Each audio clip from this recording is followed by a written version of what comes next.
خب خدا رو شکر که من شوی خارجی کردم. همه دختر مرسویت من برم استرالیا. دندونای خود ایمپلنت میگه، لامینیت میگه، چی میگه. اون کردم که میخوام دیلاگیرم شونو اینجوری بخندم خنده کنم دندونای من خوب دیدش نه. من کم ابروی خودم برم کاشت کنم. چیم من که مشکل نداره. برم یک ذره از این که بگم بعد داره چیم من یکم کتتر شونه. دیشب همون باکس گلی که گذاشته بودم دیدید؟ سورپرایز شدم سورپرایز. دیروز همون تر خسته بودم که نگو ناراحت هم بودم یکم. اسم زنگ زده بود سغرا گفت بیا یک لحظه بریم تا همین سر کوچه کار دارم.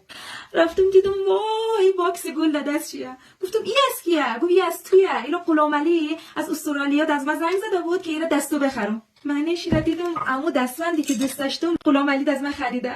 همون تر خوش شدم که نگو. والله شو دخترولش سرچاشت شده. وای نه داشتم خواب میدیدم. کاش خواب نبود. نه